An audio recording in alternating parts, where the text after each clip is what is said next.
Hello everyone welcome to संगीत education. School छात्र छात्री की आसी आउ गोटे बहुत बड़ खुशी खबर। कौन रही से खुशी खबर ये वीडियो मध्य मुझे कहबी कि पूर्व वीडियो को समस्त लाइक करी चैनल को सब्सक्राइब करी पाखे से बेलकन को प्रेस करी ऑल क्लिक कर रखा जमार भूलतुनि। चलते वीडियो को स्टार्ट करिए। स्कूल को गड़ब बस।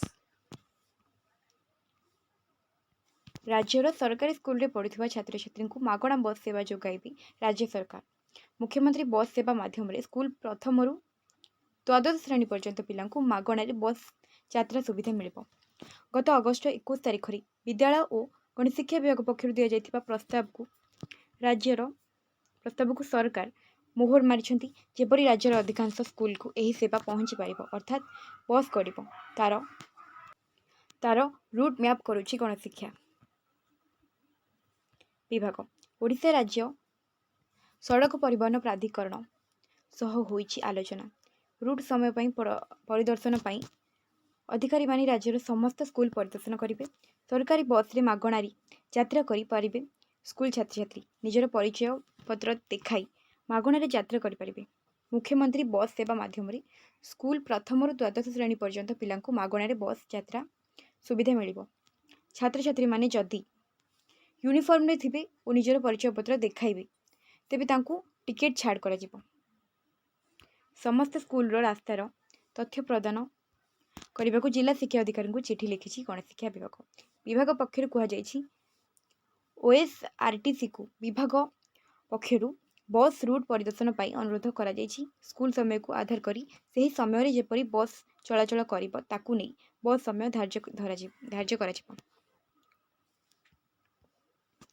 ओएसआरटीसी जिला मैनेजर और आंचलिक परिवहन अधिकारी समस्त स्कूल परिदर्शन करेंगे। सेहीपरि विभाग पक्षर ओएसआरटीसी को लिखा जाइथिबा पत्र रे उल्लेख करा जाइछि अगस्ट 21 तारिख में मुख्यमंत्री अध्यक्षतार उच्च स्तरीय बैठक अनुष्ठित होइथिला। एथिरे विभाग पक्षर एही सेवा जोगाई देबाको अनुरोध करा जाइथिला। एहाको मुख्यमंत्री अनुमोदन दैछंती जेपरि अधिकांश स्कूल रास्ता रे ओएसआरटीसी बस यातायात ताकू योजना करने को अनुरोध करा जाइछि। बस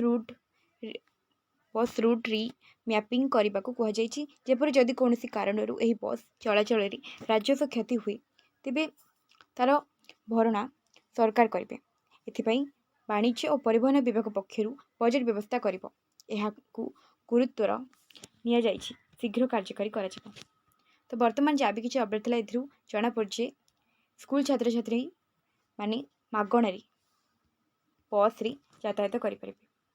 वर्तमान जहाँ भी किसी अपडेट था वीडियो मुझे समस्त को जनईली। आपण मैंने वीडियो को बहु मात्रा शेयर कर दिंतु।